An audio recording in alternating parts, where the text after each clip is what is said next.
Okay, good evening ladies and gentlemen. Thank you for coming. Welcome to the public meeting. My name is David Swift and I am the chair for the evening. I am the lay member for governance and audit at the CCG and the deputy chair. I'll ask the panel to introduce themselves to you in a minute. A couple of things on housekeeping. We're not expecting a fire alarm, so if you hear one, it's real, it's not practice. Out of the door, turn right, and there's a fire door at the end of the corridor, and we'll meet on the car park. Toilets, similarly, out of the door there, turn right, and the first or second on left, dependent on male or female. You've got the agenda in front of you, and you also have the meeting rules, and we will apply those sensibly and reasonably. All we're asking for really is respect for each other, respect for other viewpoints, respect for other people when they're speaking. They will do the same for you. We're not using the roving microphone because it's a small room, so this will pick it up if you can speak clearly. That'll be fine. The panel are? I'm Alison Lewin, Deputy Director of Commissioning at the Clinical Commissioning Group. Alan Dow, I'm a GP in Glossop. I'm the chair of the Clinical Commissioning Group and the single commission we have with the CCG and TMPC. And I'm Karen James, the Chief Executive of Tameside and Glossop Integrated Care Organisation, formerly known as Tameside Hospital. Okay, thank you. We'll start with Alison's going to talk about the Care Together programme in its broader sense. So we'll take you through a number of slides that will give you some background information to the work that is the focus of this consultation. So some background to the wider work of the Care Together programme and the work that we're doing in Tameside and Glossop. And then once we finish the presentations, David will take us through question and answer session as described on your agenda. So I'll start off just with a slide which isn't helpful when I'm sitting in front of it. A slide that just describes what we call the Care Together programme. So in Tameside and Glossop we have a programme of health and social care integration that the CCG and Tameside Council, along with the Integrated Care Foundation Trust and with partners from Derbyshire County Council, are working together. And on this slide it just very briefly describes the aims of that programme and what we're aiming to do by working together in an integrated way. So the first one is around driving up healthy life expectancy, so tackling some of the issues that we have in Tameside and Glossop that impact on people's life expectancy, reducing inequalities because there are some quite vast differences in the population across Tameside and Glossop, so it's looking at how we can address some of those inequalities. How we can improve outcomes, and included in that is how we improve patient experience and patient outcomes. And finally, improving financial stability. So as with health and social care organisations nationwide, there are financial challenges that we're facing, so all the work that we do through Care Together needs to achieve financial stability. I've already described who the key stakeholders are, and they operate through some formal governance arrangements. So we have a Care Together programme board where the organisations listed on the slide there are members, but there is also involvement from Derbyshire County Council on that programme board. And Alan's already described that single commissioning process. So we have a single commissioning board that makes the decisions on behalf of the whole of Tameside and Glossop from the perspective of the integrated social care and health processes. So I'm going to hand over to Karen to give you some more information on how services are developing locally in Tameside and Glossop. I always forget to use this, but thank you for that. Basically, you may be aware for the last 2 years we've been engaging our communities to say what's important to you with respect to going forward to try and improve the health and well-being of our communities. So you were feeding back to us a little bit about what it feels like now. You were saying to us that the services are very fragmented, and I know from my own experience, having been a carer within the community, it is difficult. You have to really know and understand your way around the system to make sure it's responsive. And it is very fragmented because everybody works in silos currently. So we took that on board in terms of what we want for the future.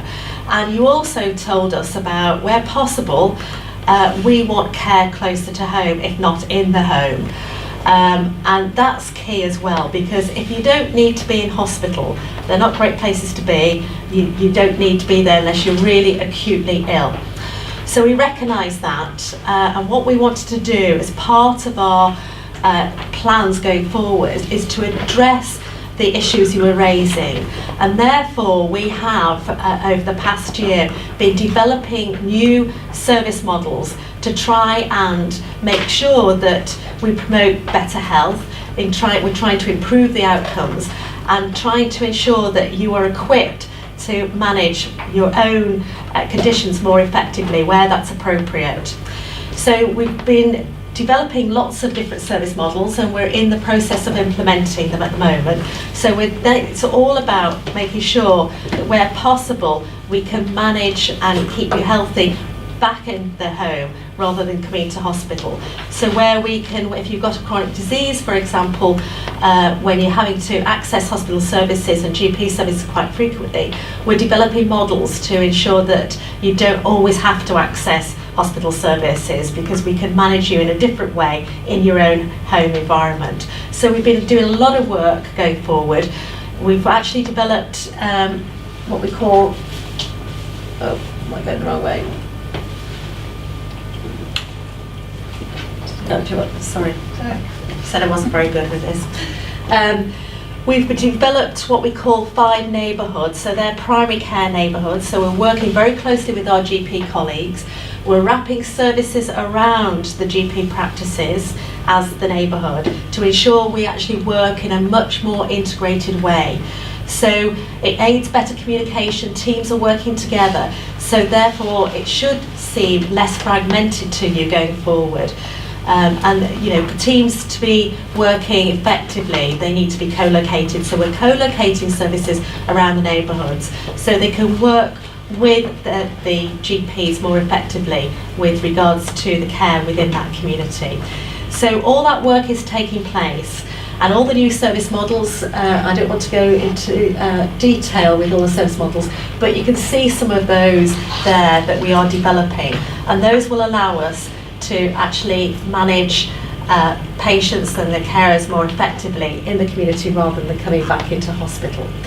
And what we're also trying to do is have a single point of contact for us going forward, so you're not having to contact several different agencies, different individuals to actually promote your particular pathway of care, so there'll be a single point of access.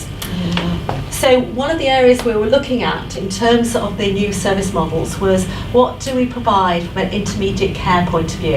And that's a very generic term, which means that actually this is about care which doesn't need to happen in a hospital environment, but it's a step up from being at home, because you can't quite go home yet because you need more input.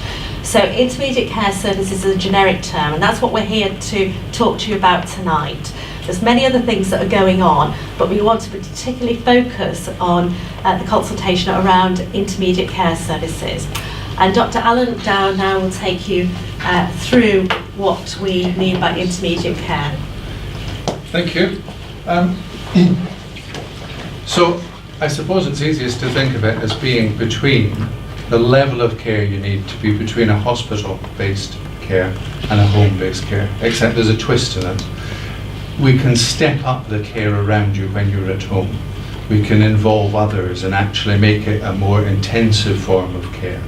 So you can either go into a bed-based place out of hospital, or you can be looked after at home, and we would always prioritise looking after you in your own bed if we can. I mean, that's the best way, the best for recovery, the best for recuperation. But unfortunately, not everybody is instantly well enough, and they need what's called enablement to get them well enough to either get back home for independent living or to live with their carers. And that's where these bed-based placements come in. And round about the beds are a team of very specialist people, be they nurses, be they physiotherapists, be they occupational therapists, that get the individual well to be able to go back to their own home where they came from as soon as possible. This consultation is about that bed-based place. I just check that I moved it on. We have in the past used a couple of different sites for where we've offered these beds from. We've used them in residential homes. We've used them from the Stamford building, which is in the hospital site in Ashton, and we've used them from the Shire Hill site as well. And we've changed some of the places that they've been delivered with over time. But the consistency is that if we can, we'll look after you in your own house. If not, you'll be in a bed for a shorter period of time as possible, because really we want to get you well as soon as possible and back into your own house as soon as possible. Which interestingly, and I'll come on to, but that's the opposite of what some of the older, smaller community type hospitals were used for in the past, where there were actually long stay placements for people with either ongoing protracted illness or convalescence, as it was called back in days of TB.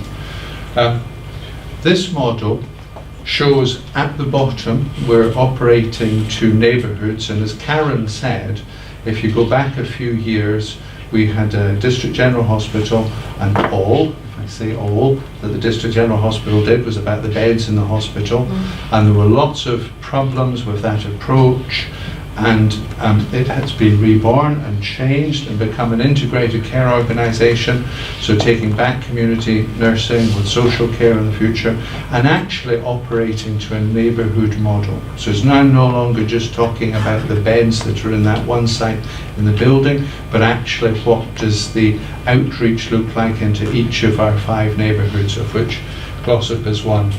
And in the bottom of that slide, so we have GPs, pharmacists, dentists, all the community providers that we know and use. And then up from that, we've got the intensive care, but still able to be provided in somebody's home. And that's an increasing offer as technology comes on. We can do some things now that we couldn't do before, be it actually monitoring your observations and blood pressures and temperatures remotely, be it actually looking at you and discussing things with you through Skype, putting in intravenous antibiotic teams to where you are, putting in intravenous fluids, getting a visit from a specially trained, what's called an extensivist GP. So there is lots more we can do at home than we could do before. But still, if you look at the yellow section, when that isn't possible, that's where these community beds come in. And then right at the top of it is the small part relatively, where you actually need a bed in the acute hospital, in Tameside General Hospital as it was. And to the left of that, if you see the 2 small arrows, there are 2 ways you get into these intermediate care beds, and in different areas there are different percentages of proportions of people. You can actually be stepped up from being looked after in your own house. It's not quite working, you need more intensive support, so instead of going into a hospital, you go into an intermediate care bed, or, and it's much more common in this area, you're stepped down from being in the hospital and coming out but not being well enough to go straight home and needing this intensive period of care. And that really is where everybody landing up in our intermediate beds is coming from. It's out of the Tameside General Hospital and into the intermediate care bed. So as Karen said as well, there have been, this isn't a new thing, in that going back from when the hospital was changed to being an integrated care organisation, this has been part of what our Care Together programme for a good few years now. So no surprise we've got to the stage where we're looking at where is it best to have these intermediate care beds, and what kind of offer can we make in the neighbourhood, how can we look after people at home. And to be honest, in the earlier consultations we've already had your views from that, and some of them were clear. So we want to look after you at home if possible, and that was one of the things that you said, that we should step up here. And actually I think as time goes on there'll be more of a scope to do that. You wanted us to prevent ill health and not just treat you when people become ill, and that's absolutely, and we've got an integrated care organisation that is much more configured to do that than just look after people in a hospital bed. So, and we're not just talking about physical needs, we're talking about emotional needs and recuperation. And I think everybody believes that actually being in a place close to your family and carers is the best place to be for recuperation. So we're consulting on 3 options. At the moment, the beds are almost split 50-50 between the Shire Hill and Glossop site and the hospital site in Ashton.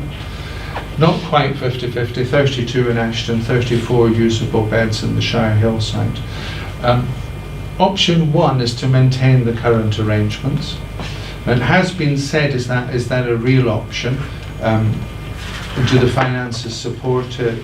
Actually, the finances are the same as they were last year. It was a viable option last year, it was a viable option the year before. It's got a team of specialised staff who have been providing a good service, who have accolades of providing a good service. It's an NHS property building.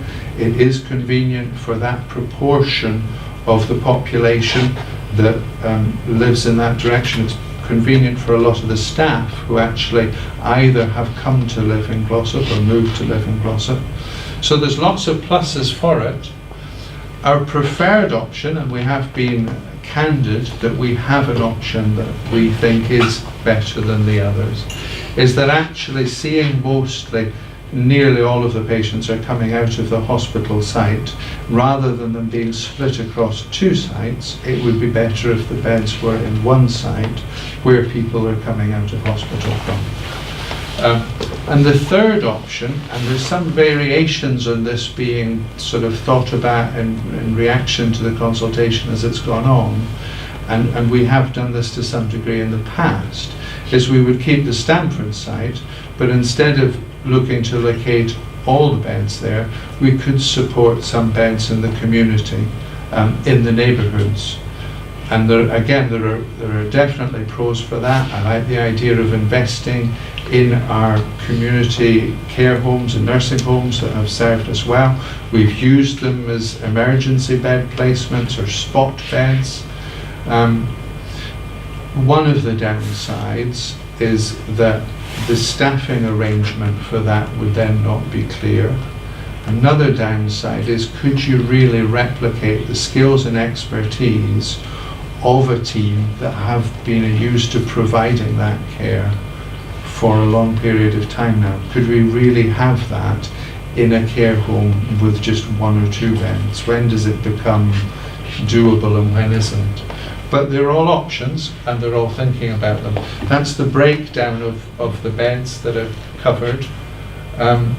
Financially, because it's not all about finances, but it's not about finances at all, financially it does work out as a favourable calculation to go with option 2, and there would be £686,000 a year that would be saved by doing that. But that was in the pot last year and the year before. There's nothing different about that this year. It is an attractive thing. Of course you can do something with that money. If you're not spending it in one place, you can spend it in another place.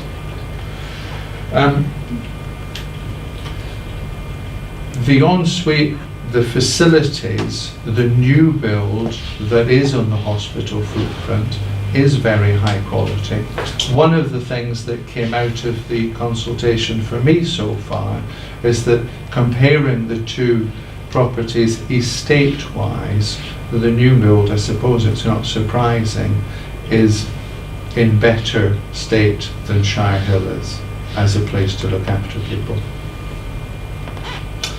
So that's the summary of what intermediate care is, what our preferred option is, but actually there are reasons to think about all of the options, so I'll hand back to Anna. I'll just take you through some of the data, some of the information that we've used in pulling together the report that was agreed ahead of launching this consultation.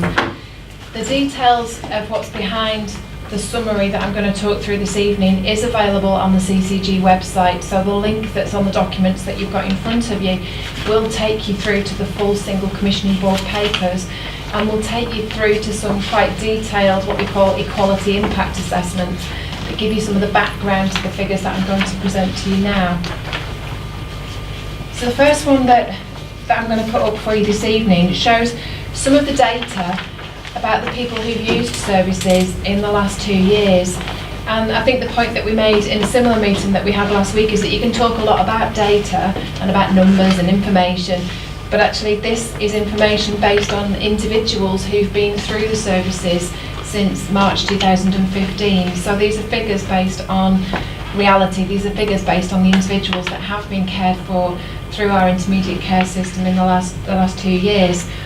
So if you look at the bottom, in total we've had over 2,600 patients who've been supported through intermediate care beds. So the beds that we've already talked about being at Shire Hill and in the Stamford unit, in excess of 2,600 people have been cared for in that way. What we've tried to do in developing this proposal is look at what the impact would be on patients and carers of where those beds are located. So we've used some mapping technology and some mapping systems to look at how far people live from the 2 facilities that are covered by this consultation. So if you look at the figures on here, of those 2,671 people who've been cared for in our intermediate care facilities, full stop, 26% of those lived within 5 miles of Shire Hill, and 91% lived within 5 miles of the Stamford unit. If you move up the table and break that down to the 2 individual units as we currently have them, people who've been cared for in Shire Hill, 40% of them lived within 5 miles of the unit that they were being cared for in, but 84% of those individuals actually lived within 5 miles of the Stamford unit. And if you look at the Stamford unit figures, of those 1,279 people who were cared for in the Stamford unit, 16% of them lived within 5 miles of Shire Hill, and 96% of them lived within 5 miles of the unit that they were being cared for in. So, as I've already said, this is data, it's numbers, it's percentages, but it is based on actual activity information that is held by the organisations that manage these services at the moment. The other statistic that's on there, which does go back to the point that Alan made around the location of intermediate care services, is that what we've seen is that 27% of people admitted to Shire Hill needed to be readmitted to the main hospital. So to pick up on Alan's point, that ease of access back onto the hospital site, if that intermediate care unit was to be based on the hospital site, would be much greater than transporting patients from and back to the Shire Hill location in Glossop. Now the next slide has been somewhat contentious, and I'm obviously aware of conversations that we've had in meetings like this elsewhere and in other conversations over the last few weeks. But to back up that information about where patients have to travel from, and particularly their carers and families need to travel from, we have used some software, and the software is cited at the bottom of the slide there, some track software, which is national software. This isn't something that we've just developed for the use of this project. What it shows is that in the off-peak period, during weekdays, 80% of residents across the whole of Tameside and Glossop can reach the Stamford unit by public transport within 45 minutes, compared to 24% of that whole population travelling to Shire Hill. And what we have done in this consultation is stress that it is a consultation for the whole of Tameside and Glossop. So this is looking at the needs of the population of Tameside and Glossop, so the whole 250,000 that are registered with GPs in the area. And then the final slide is just a summary about where we're up to with the consultation. Alan's already explained that we have a preferred option, so option 2 is the preferred option of the single commission and of the ICFT, but nothing has been decided yet. So we're going through quite a lot of consultation. The information's out there on the website, the leaflets that you'll see in front of you, all of that information is on the website, along with a lot more detail should anybody want to see it. We're holding public meetings, so this is the second of 4 public meetings that we'll be holding, but we're also going out to visit a wide range of community groups and organisations to have more detailed conversations on a smaller group basis where people want us to go and do that. We've had conversations with all of our GPs, So we work on a neighbourhood footprint, as Karen's described, for the delivery of services. We actually, as a CCG, engage our GPs in the same way. So we've been out to meetings of all 5 neighbourhoods to work with the GPs and talk through this with them in quite some detail. The final decision will be taken by the Single Commissioning Board when they meet in December. And that decision will be based on feedback from residents, from conversations like this, and the information that comes through the consultation, legal and financial considerations. Again, the point that Alan made, that this isn't just about financial considerations, but that is part of the consideration that the Single Commissioning Board will have to take, and also quality of provision.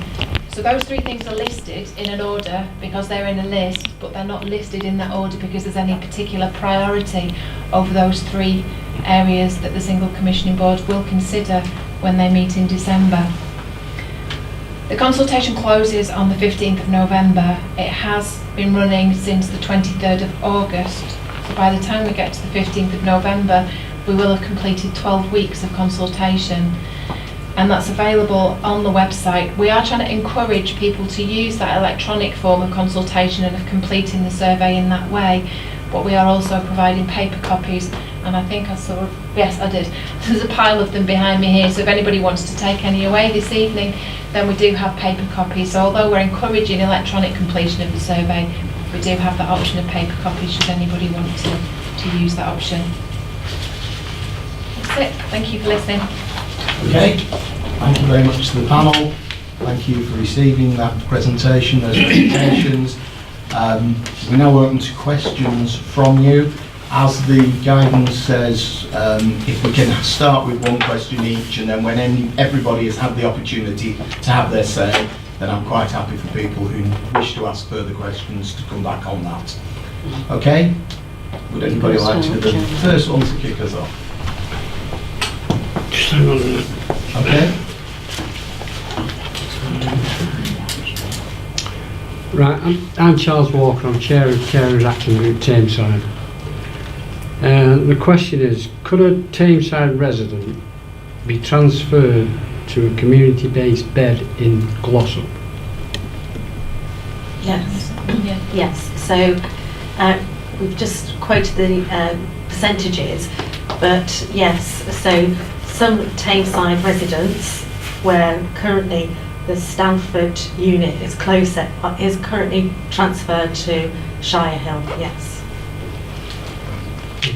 Thank you. I'm Gwen Malkinson, part of the Carers Action Group. My question is there going to be any charges involved at all to patients as regards like in the community using a bed?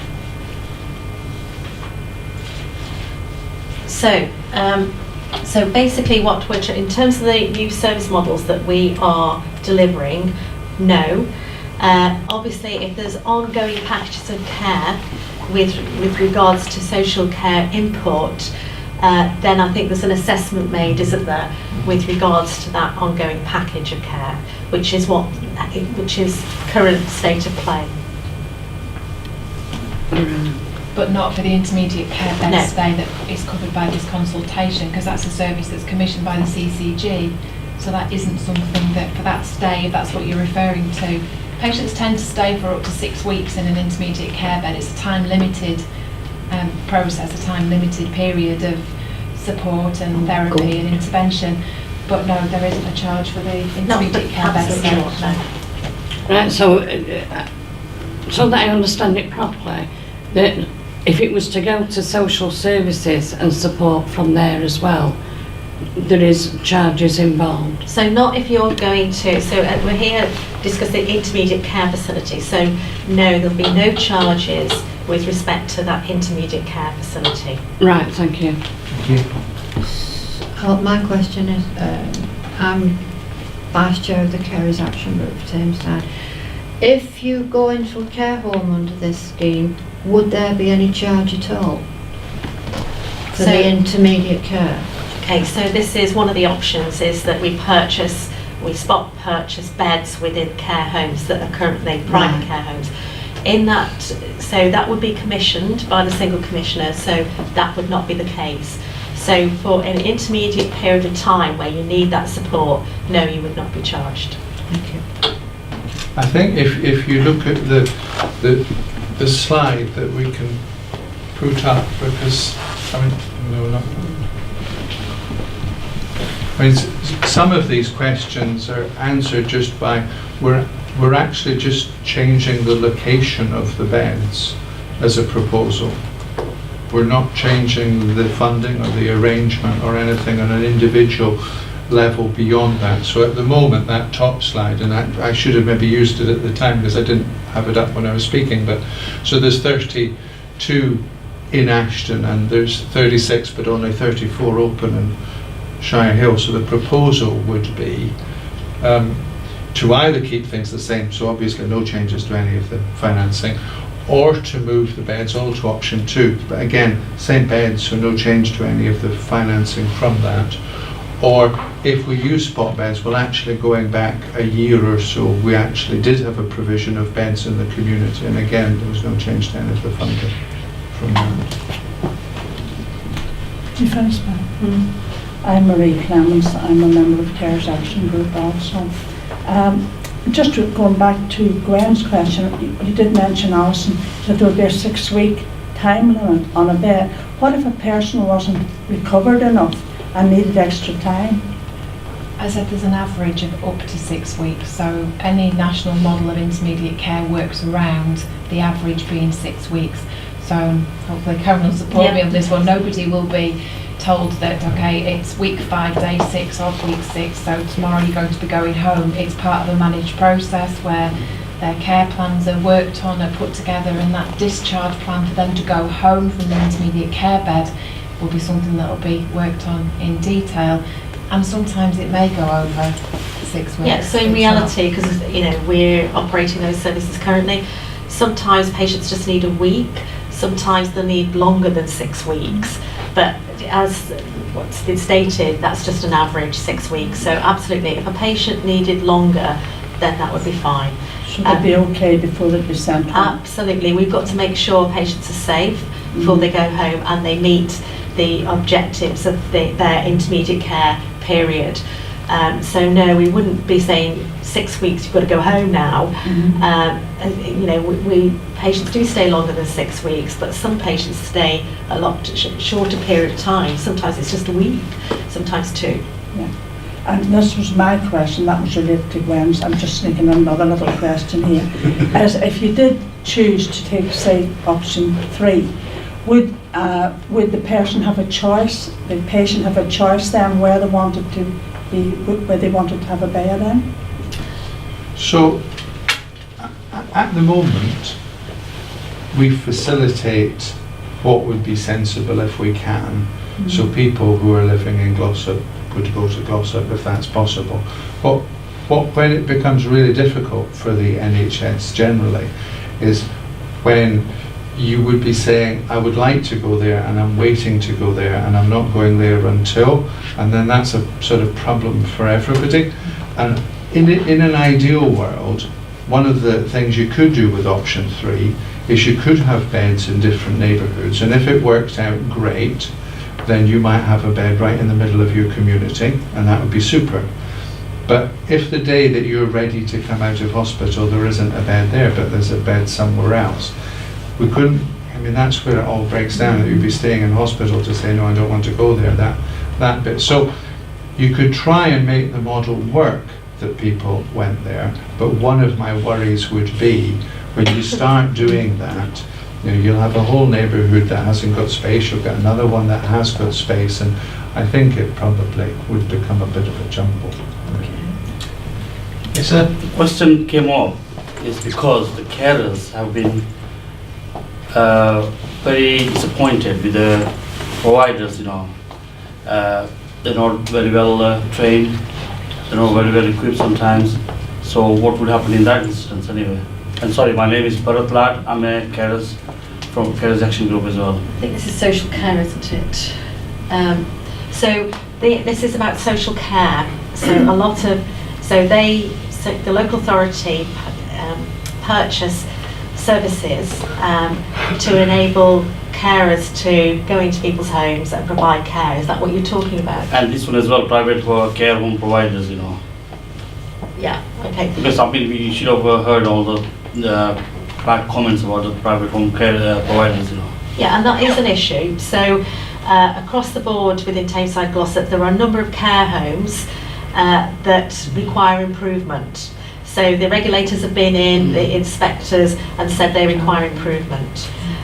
So that is an issue. It is a big issue because people don't want to go with somebody else's experience, Yeah. So those are private care homes that we have got no authority over. But what we are trying to do is work with them to try and improve those services. But yes, you're right. They're all at different levels in terms of the quality of care they provide currently, following their recent inspections. Okay, that's it. Thank you. Yeah, I'm just interested in what the CCG thinks about mental health. There's no mention anywhere about mental health and how that will link in. And you mentioned silos before, and I do think there's always a big division between mental health care and physical health care. And it's so important to link them, and is the CCG looking at more integrated sort of care in, linking mental health with physical? Yes, so absolutely they are, and what we're doing currently is working with our mental health partners to provide mental health within the neighbourhoods, because a lot of GPs are saying there's more and more patients coming through with mental health issues, and we haven't got that expertise or support. So we are working very closely with our colleagues in the Penn Mental Health Unit to ensure that we can provide those services within the neighbourhoods themselves. So that's really helpful. They already support us within the hospital anyway, especially within A&E, where often patients end up because their conditions deteriorated somewhat. So they are being very proactive because mental health is on the increase. I totally agree. I think specific to this consultation as well, in the more detailed documents, it does talk about the unit needing to be dementia friendly.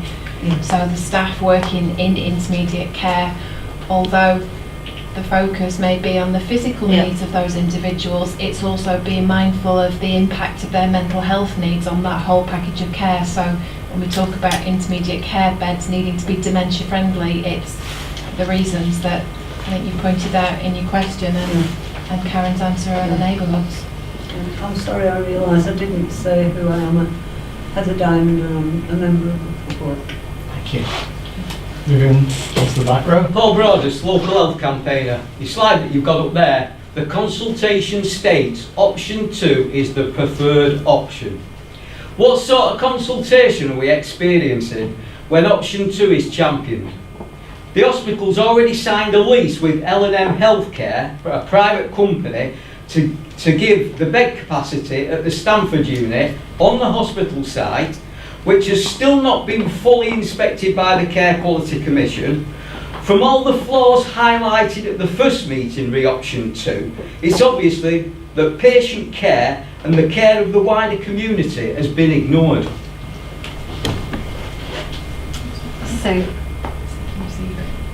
So the CQC, obviously we are now registered with the CQC for providing those services. So in the Stamford build, we've got 2 floors already operating. So they are happy with the standards that are being delivered there.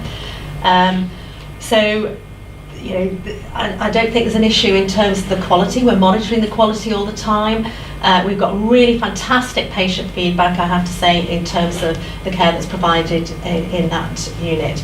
In terms of that total building, yes, it was important for us because it's a fantastic facility. All those rooms have got en-suite facilities.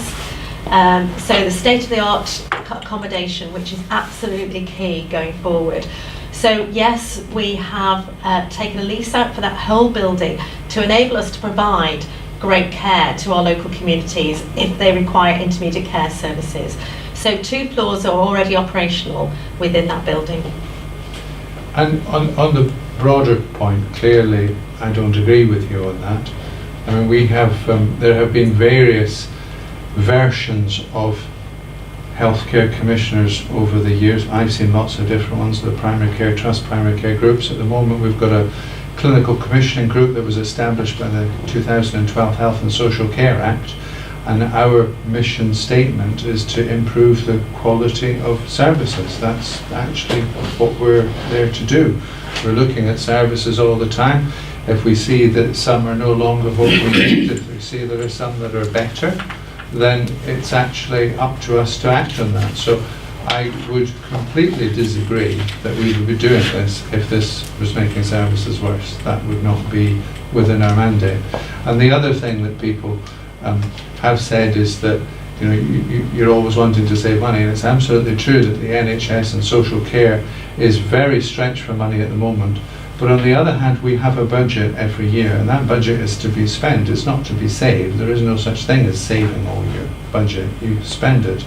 So what we're looking at is, as a clinical commissioning group, and that is the vision statement, looking at the quality of clinical services, how are they best provided, that takes us to ask the question, how are these services, how is this small portion of services about intermediate care beds best provided? Are they best provided across 2 sites with a split workforce, and the majority of patients and their families and their carers actually being split 50-50 to a site that for most of them isn't that accessible? Or would it be better if they were in a more accessible site? That's also a bit of a mental health question as well, isn't it? Because it's a big part of your recovery to have those around you that would help you. And if you look at the figures there, at the moment, 40% of the people using Shire Hill live within 5 miles of it. The majority of people actually using it over the last 2 years are coming from further afield. And it's bound to be that way number-wise, because of our 5 neighbourhoods, Glossop is the smallest one of 5 neighbourhoods, and yet the beds are split 50-50. So the arithmetic is always going to be against it being the best site for the most people.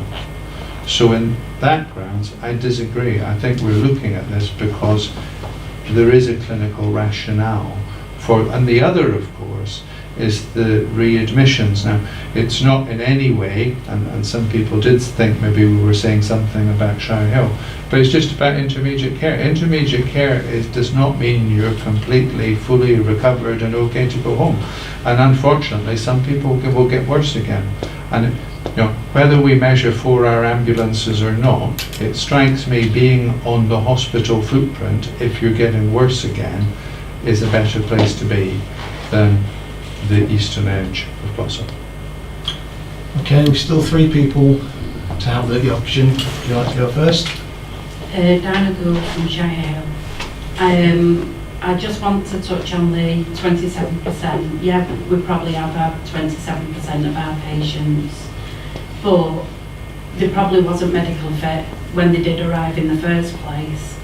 Also, when the patients were sent back, or like when any other patients sent back, they go back in the same procedure as they do on the Stamford unit, which is you phone an ambulance and it has to arrive to go back. There's no magic bridge at the Stamford unit, what takes a patient over, and they don't have any priority, like we don't have a priority with our patients. We also take step-up patients, we take dementia patients, and we have a fantastic record with that. We have bariatric patients, and we run an absolutely fantastic service up there. The views are breathtaking, and all the patients, no matter where they come from, whether they come from Glossop, Tameside, we've had them further afield, haven't we? And they've all loved it, absolutely, and they've all said how much it's helped in their recovery, because it's such a lovely, peaceful place. Okay, so absolutely, I understand what you're saying. You're a great team over at Shire Hill, and we want to emulate that within the Stamford, if should this option go forward. I have to say, in terms of Stamford, just to clarify the situation, if the patient is really acutely unwell and isn't stable, then yes, we can ring the ambulance and that will take the patient round the corner into Tameside Hospital again. However, if the It patient... doesn't just go round the corner though, does it? I thought it has to be run through like, how's it run through? Yeah, so we would call NWAS like you do. For it the other patients, because a lot of patients just need access, they need perhaps a test doing, an x-ray and so forth. We can actually use our internal ambulance to do that. So they don't all come in from a NWAS perspective. So if the patient's really acutely unwell and is not stable, absolutely it's the same.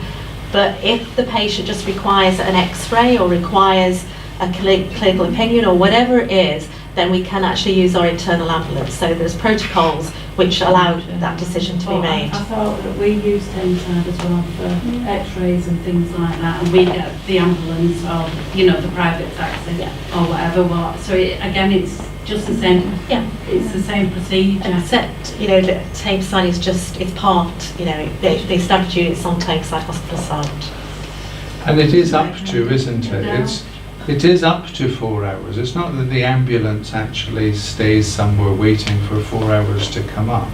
It's up to, and there is going to be a better chance that there is an ambulance outside the hospital or roundabout than there is to get to Shire Hill. They don't delay to 4 hours. They have a target that is up to 4 hours. Well, that's what it is, isn't it? If you ring for an ambulance, they've got set periods of time before they get there. It depends if you blue light it or what. Yeah. And again, if you need to blue light it, you don't want to be in Shire Hill. I would not want to be in Shire Hill with a blue light ambulance. If I've got suddenly that worse, I would like to be opposite the hospital's A&E department. If you're blue lighting it. But I thought the ambulance comes from the same place. That's what we've always. It comes from wherever the ambulance is nearest. Yeah.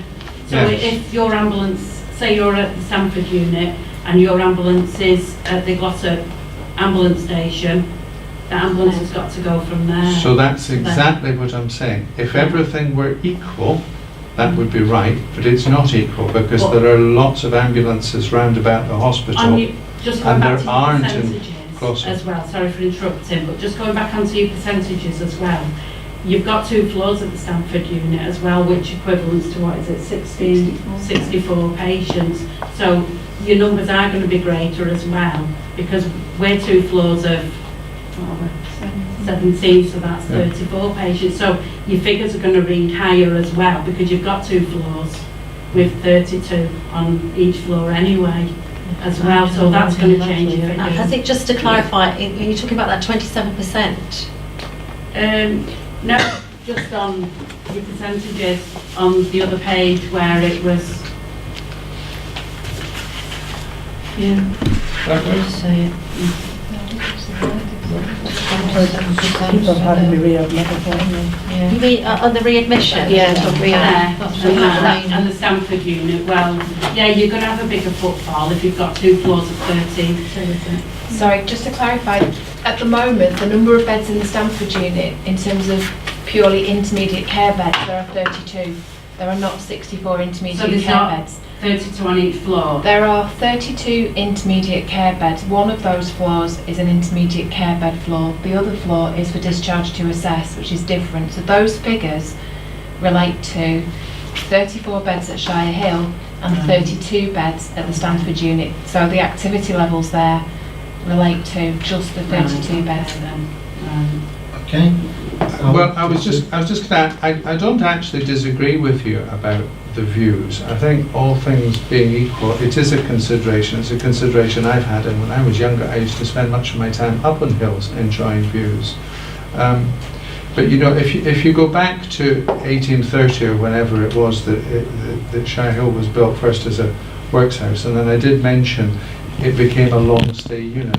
That was people that were going in for 6 months. That was in the 80s, though, exactly. wasn't it? That was the 80s, and we don't run that service Exactly. now. That's the point. So it was attractive to have those views and that facility for people who were genuinely. It is, but I think it's a different thing when we're trying to enable them for 5-6 weeks as opposed to 6 months to a year. Okay. Do you want to come in with a question? Yeah, Yes, thank you. How does moving the beds from Glossop bring care closer to home for the community of Glossop people? Because it's not, and the travelling distance people that live in Glossop is very difficult to get to Tameside if you don't drive and you're on public transport. And Glossop is an expanding community with new house builds all the time. It doesn't fit in with care closer to home, care closer to the community, which is what you talked about initially. Well, it is a different thing than actually looking after people in their own house, isn't it? I mean, you're absolutely right. For the proportion of people that are in a Shire Hill bed whose relatives and family live in Glossop, for them, if it were in Stamford, that part would be longer. But, you know, remember, proportion-wise, you're talking about equivalent of 7 beds or so, not 32. So for 7 people in that 32-bedded unit, you're right. But the other beds, at the moment, we're asking people to come from Droylsden, from Denton, with exactly the same argument, to come across to Shire Hill for all the difficulty of their relatives and families to get there. So we've got to commission for our population of 250,000. That's what we're charged to do. And I think the other point to make in response to that is the information that Karen shared at the beginning around expanding the services that are available in each of the 5 neighbourhoods. In this presentation, we haven't focused on a specific neighbourhood and the real detail of what sits behind that, but there is detail behind that for each of the 5. So the Glossop neighbourhood will be the recipient of an enhanced neighbourhood offer, so the community services, and we talked a lot about improving the services that are available from the primary care centre. So this isn't the just... rent's too high, the primary care centre. There's a dentist in there, they're pulling out. They're trying to pull out because the rent's that high. Nobody wants to go in that building. We've given assurance as a CCG in terms of the rent that's paid on that building, and Karen's done the same from an ICFT perspective about needing to optimise the use of that building and fill it up and make sure it is used properly. So, but as a CCG and an ICFT, and you've heard this and we're saying it again now, there is that assurance that we will make full use of that premise in Glossop. So the issue of the rent's too expensive and people are moving out, as a local health and social care economy, what we're saying is that we are going to make best use of that facility on which we are currently paying rent and make sure that we're getting value for the money that we are Why can't you paying. put some of these facilities into Shire Hill? We're already paying, so basically so the primary care centre in Glossop is really accessible. It's in the middle of Glossop, you'll know it. There's parking nearby, and we can... You can never get on it. Okay, well, It's my dentist, and I know when I've tried, you cannot park there for love nor money. I think generally that is a fantastic facility. It's a modern facility, totally underutilised.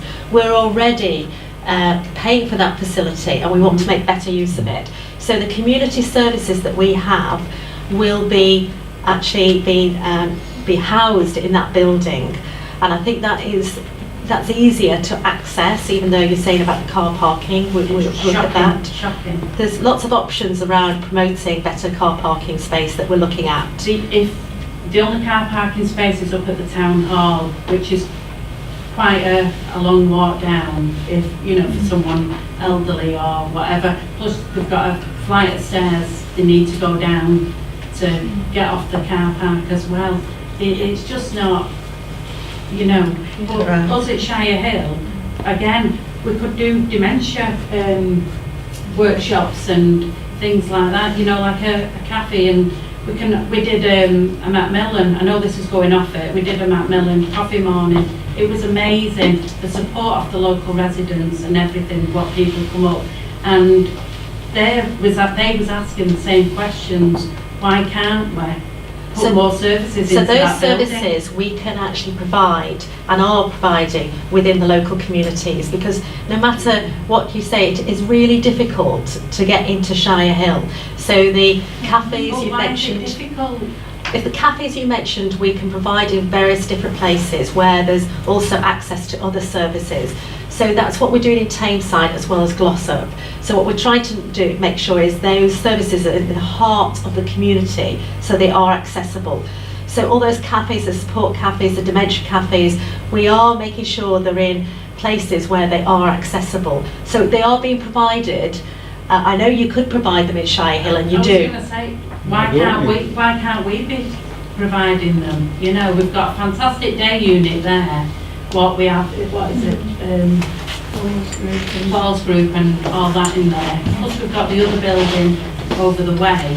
What all need utilised, and let's get some clinics in them and things like that. Karen, I spoke to you when you gave me my award, and you said about the animals. Yeah.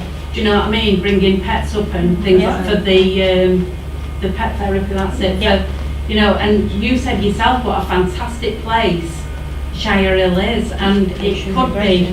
We found a box of old photos of how it used to be and what we used to do with the patients and everything.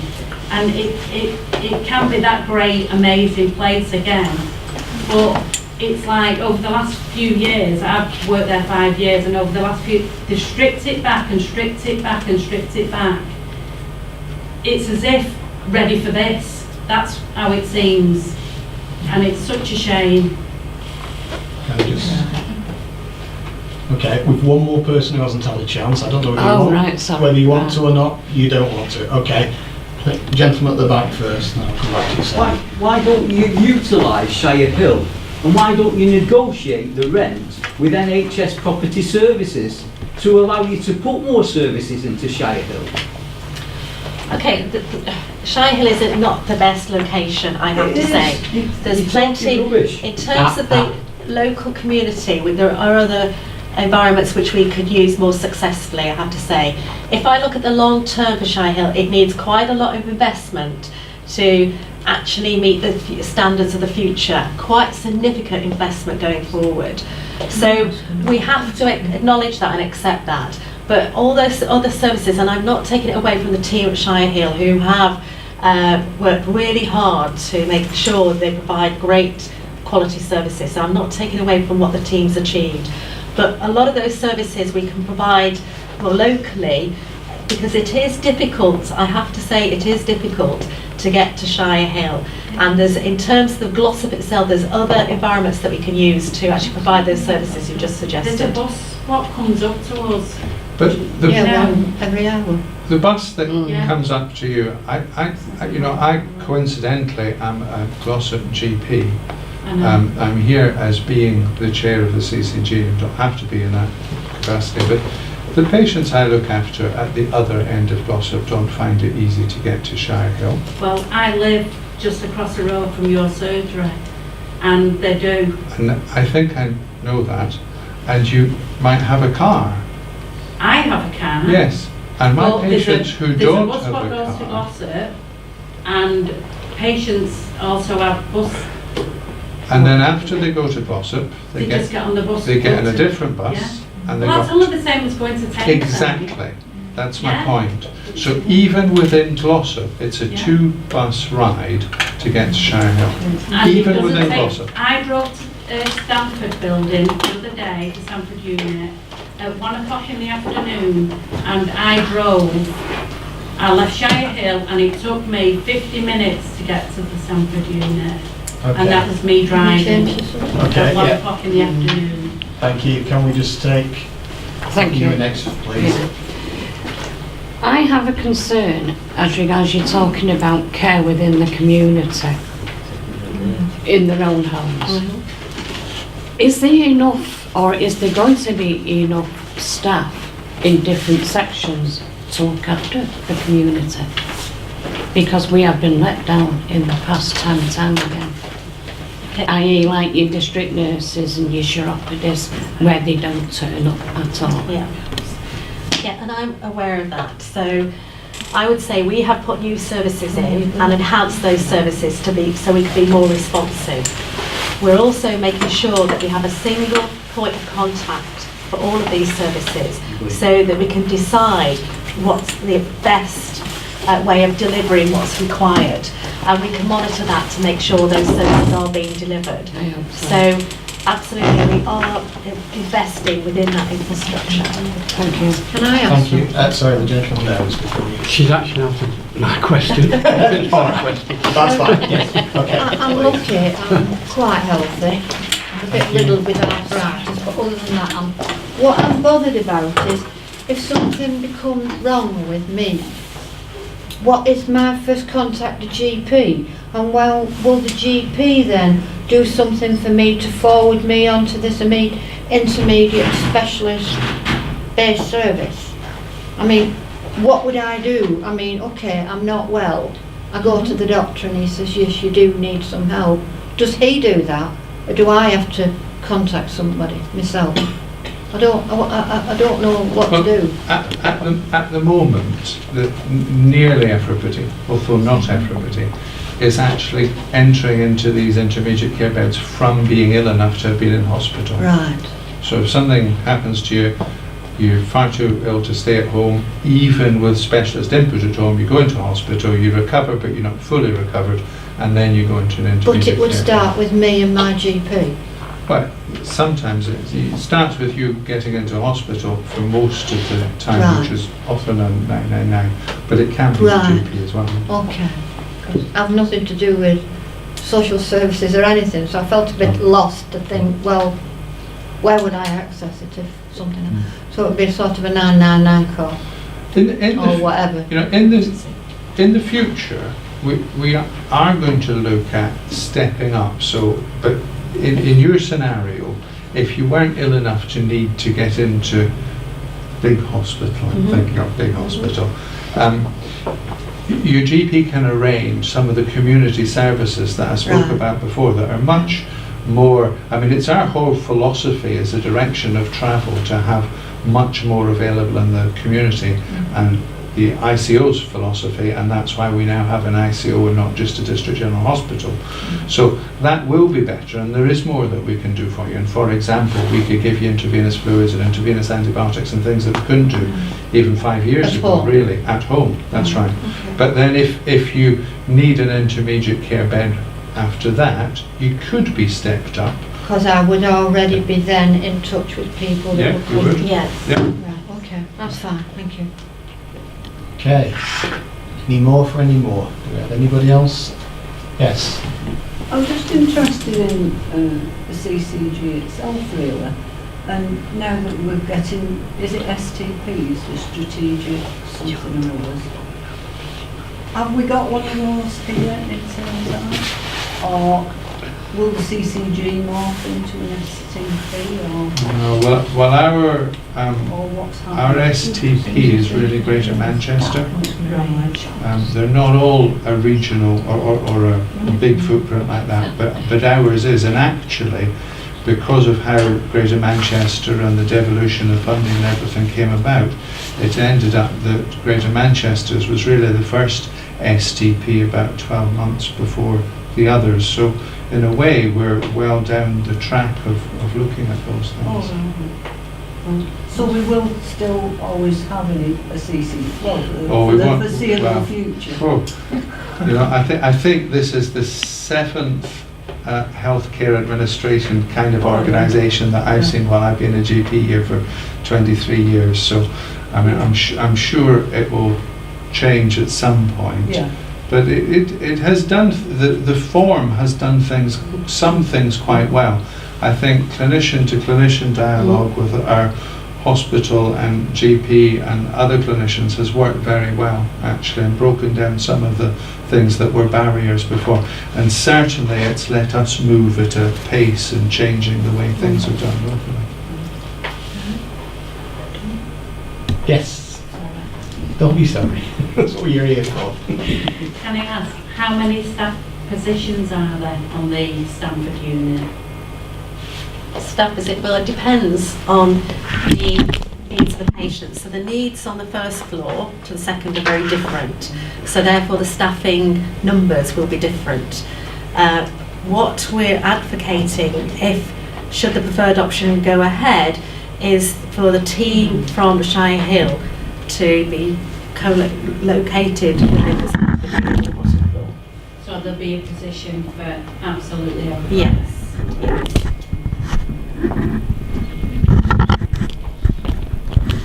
Okay, is there anything else? I'm waiting.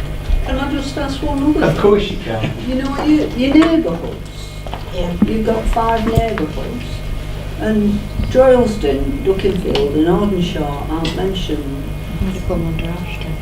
Where do they fit in? Are they partially included in some of the other? Yeah. Yes. Yeah. Neighbourhoods are based on a grouping of, from our perspective in CCG, on a grouping of GP practices. So the Droylsden practices are included within what's described in there as the Denton neighbourhood. So yes, every single GP practice that sits within Tameside and Glossop falls within one of those 5 neighbourhoods. It's just for the purposes of summarising them. People call them different things. In social care they call them North East, South West and Glossop. We've used the names there that we've used historically. So yeah, they do cover geographical patches that cover the registered populations of all the practices in Tameside and Glossop. Okay, anybody else anything fresh to add? Hello? Why is the Stanford unit a better building? It isn't. So the Stanford unit is it's state of the art in the sense that it's got ensuite rooms. That's going to be a requirement going forward. So, for example, the Royal Liverpool Hospital has just been built. Every room has an ensuite bathroom. So it's fit for purpose for the future. It's got all the facilities you require for the type of patients we're looking after. So it's spacious, it's modern. We have got areas for patients to go if they need rehabilitation, if they want to sit in the cinema room, or they want to go to the library room, if they want to go to the dining room where they can actually make their own food and so forth. They're able to do that to promote greater rehabilitation. So it's a fantastic facility. It's people and patients and relatives always comment about how fantastic the environment is for them. But have you seen it yet? Yes. So you'll know and see the difference. I can see a difference. I don't know whether the type of patients we have, whether it's a better place. It's lovely, it's kitted out, carpeted everywhere, flat wallpaper, very dark. I found, I don't know if that's just a decor of the lighting or what. But also we have a lot of, not a massive lot, but we have a lot of falls patients, don't we? And, dementia patients as well. And it's sort of quite worrying that with an ensuite bathroom, if that patient feels the need that they can get up and go to the bathroom and they fall, how much time is it till somebody sees them? Because the rooms are very far apart. Yeah. It doesn't feel very, it feels very disconnected from how I felt from how we are at Shire Hill. And it's, So the patients that we're nursing there at the moment, we're caring for with on 2 floors, are quite dependent. Yeah. So if you've been up onto the other floors, you'll see those patients who've got a lot of care needs and requirements. And the falls there are no different to the falls that we see elsewhere within the hospital or within Shire Hill. So it's the way you manage those areas, isn't it, and how you staff them. Yeah. And most of those patients, because we're trying to create a rehabilitation environment, are often out of their rooms anyway within the main areas. But we don't see any difference in terms of the falls or anything else with regards to... Yeah, I understand that the falls are probably going to be it's just the sort of, it's very spaced out and the rooms are very sort of apart. I'm not maybe explaining myself. No, and I understand that it's very different because, the old Nightingale wards that we saw, the corridors were smaller, narrower, it's usually... you usually have a floor of patients and so forth. It is different, but you adapt that in terms of how you care for those particular areas within that ward. So we have had no problems so far, and actually patients and their relatives have been very positive about the care they receive. I think it's the way you allocate those rooms, it's the way you nurse those areas, but I haven't seen any greater incidence of falls within those 2 floors than anywhere else within Hospital Shire Hill. Yeah. Do they have a lot of dementia? Yes. So what we have been doing is, and some people who work at Tameside will know, we have Admiral nurses. We're first in the country to have them. So the Admiral nurses are based in the Stamford unit, and they do provide support within the community as well. Yeah. So we follow patients and their carers through their pathway of care. So if Okay, we can we do on just- that bottom floor, are we still having the same patients as what we have at Shire Hill, or will our criteria change? No, you'll predominantly have those patients that you currently receive. Right. Okay, thank you. I think the slight Gentleman worry at the is because the Downton House was built as a care home and not a hospital. That's the slight worry, and the fact that the rooms are separate, and it's a long walk from one room to the other, and I think that's because it was designed as a care home, and we should be looking whether the place is fit for purpose. Okay, so intermediate care is not hospital care. It's not hospital care. It's about providing an environment that's conducive to the patients we're caring for in terms of trying to meet their rehabilitation requirements. If they needed a hospital bed, they would be in a hospital. So it shouldn't be a hospital environment. It's totally inappropriate to re-provide a hospital environment. It's not going to meet the needs of the patients going forward. And I think to go back to the point. So does that mean that you're running that as a care home now? Now, as an intermediate care facility. And to go back to one of the early slides that Alan talked to about what is intermediate care, one of the slides there included some information on where intermediate care should be delivered. And the 3 points in there were in a person's own home, in a community hospital, or in a residential care home. And when you look at the national models for intermediate care, it's very much as Karen described, that it's away from a traditional hospital setting. It's somewhere where it facilitates that rehabilitation and that recuperation. So if you describe it as it's like a care home, well, if you look at the national guidance around where intermediate care should be delivered, that's exactly what that national guidance states, that it is that step towards increasing somebody's independence and supporting their move back to be able to live in their own home. Okay, thank you. Do we have anything else? Okay, well, thank you all very much for giving up your time to come and help us with this consultation. Do encourage you to, if you haven't already done, to feedback online, to feedback on the paper ones if you want to. Yes, I want them in as well. Okay, Can I just thank Karen?